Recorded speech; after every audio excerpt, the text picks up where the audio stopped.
HalleluYah Scriptures. Bereshith, Genesis, chapter 18. And Yahuah appeared to him by the terebinth trees of Mamre while he was sitting in the tent door in the heat of the day. So he lifted his eyes and looked and saw 3 men standing opposite him. And when he saw them, he ran from the tent door to meet them and bowed himself to the ground and said, Yahuah, if I have now found favor in your eyes, please do not pass your servant by. Please let a little water be brought and wash your feet and rest yourselves under the tree. And let me bring a piece of bread and refresh your hearts, and then go on, for this is why you have come to your servant. And they said, do as you have said. So Abraham ran into the tent to Sarah and said, hurry, make ready 3 seim of fine flour, knead it, and make cakes. And Abraham ran to the herd, took a tender and good calf, gave it to a young man, and he hurried to prepare it. And he took curds and milk and the calf which he had prepared, and put it before them, and he stood by them under the tree as they ate. And they said to him, where is Sarah your wife?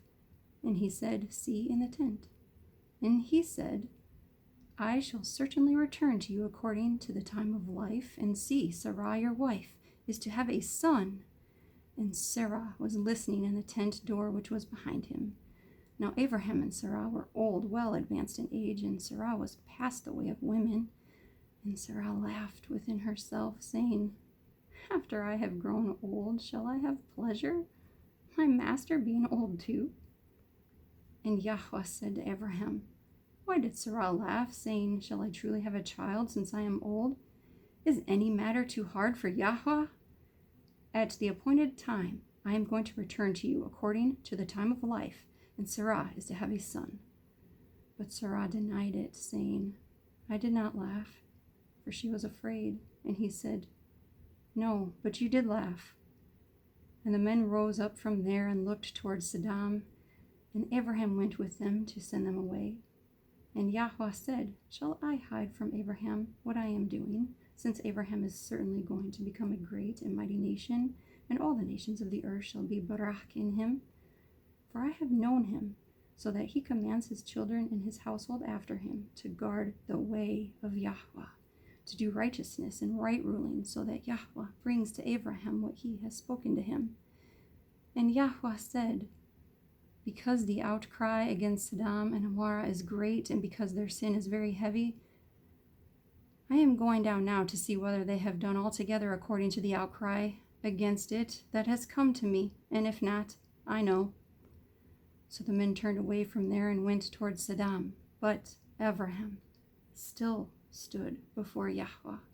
And Abraham drew near and said, would you also destroy the righteous with the wicked? Suppose there are 50 righteous within the city. Would you also destroy the place and not spare it for the 50 righteous that were in it? Far be it from you to act in this way, to slay the righteous with the wicked, so that the righteous should be as the wicked. Far be it from you. Does the judge of all the earth not do right? And Yahuah said, if I find in Sodom 50 righteous within the city, then I shall spare all the place for their sakes. And Abraham answered and said, look, please, I who am but dust and ashes have taken it upon myself to speak to Yahuah. Suppose there are 5 less than the 50 righteous, would you destroy all the city for lack of 5? And he said, if I find there 45, I do not destroy it.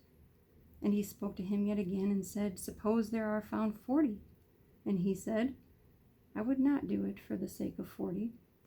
And he said, let not Yahuah be displeased, and let me speak. Suppose there are found 30. And he said, I would not do it if I find 30 there. And he said, look, please, I have taken it upon myself to speak to Yahuah. Suppose there are found 20. And he said, I would not destroy it for the sake of 20. And he said, let not Yahuah be displeased, and let me speak only this time. Suppose there are found 10. And he said, I would not destroy it for the sake of 10. Then Yahuah went away as soon as he had ended speaking to Abraham, and Abraham returned to his place. HalleluYah Scriptures. Bereshith, Genesis chapter 19.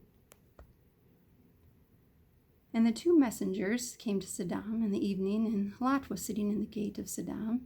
And when Lot saw them, he rose up to meet them, and he bowed himself with his face toward the ground, and he said, "Look, please, my masters, please turn into your servant's house and spend the night, and wash your feet, and rise early, and go your way."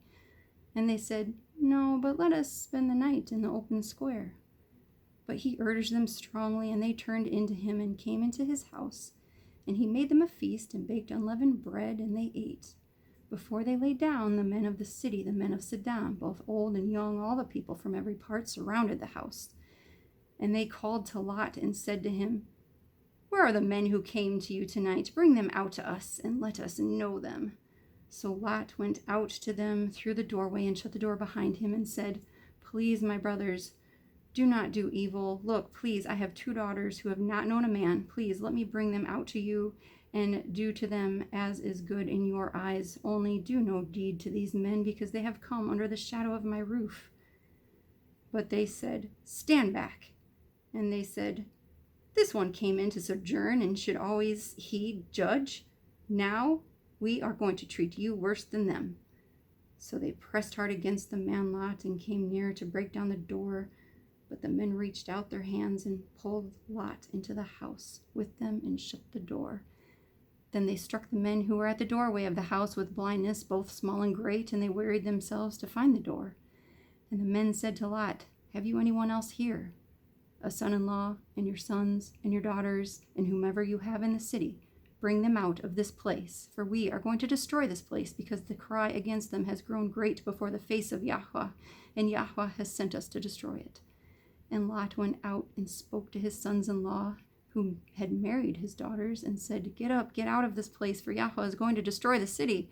But to his sons-in-law he seemed to be as one joking.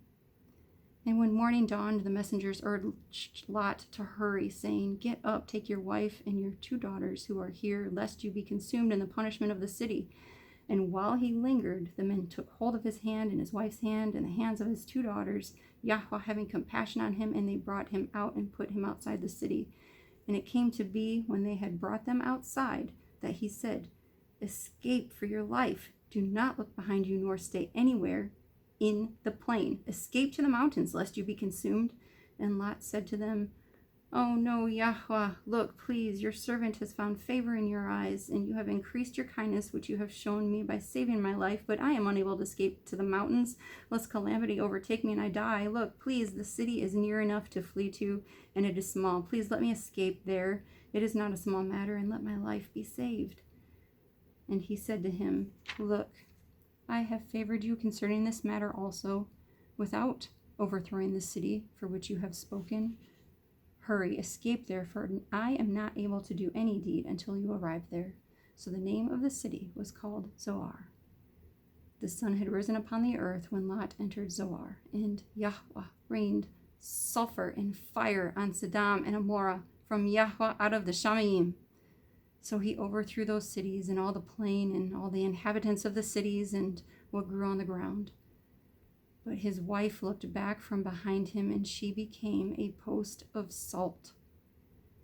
And Abraham rose early in the morning to the place where he had stood before Yahuah, and he looked toward Sedom and Amorah and toward all the land of the plain, and he looked and saw the smoke of the land, which went up like the smoke of a furnace. Thus it came to be, when Elohim destroyed the cities of the plain, that Elohim remembered Abraham and sent Lot out of the midst of the overthrow, when he overthrew the cities in which Lot had dwelt. And Lot went up out of Zoar and dwelt in the mountains, and his 2 daughters were with him, for he was afraid to dwell in Zoar, and he and his daughters dwelt in a cave. And the firstborn said to the younger, "Our father is old, and there is no man on the earth to come into us, as is the way of all the earth. Come, let us make our father drink wine and lie with him, so that we preserve the seed of our father." So they made their father drink wine that night, and the firstborn went in and lay with her father, and he was not aware of it when she lay down or when she arose. And it came to be on the next day that the firstborn said to the younger, "See, I lay with my father last night. Let us make him drink wine tonight as well, and you go in and lie with him, so that we keep the seed of our father." So they made their father drink wine that night as well, and the younger arose and lay with him, and he was not aware of it when she lay down or when she arose. Thus both the daughters of Lot became pregnant by their father. And the firstborn bore a son and called his name Moab. He is the father of the Moabites to this day. And the younger, she also bore a son and called his name Ben-Emai. He is the father of the children of Ammon to this day.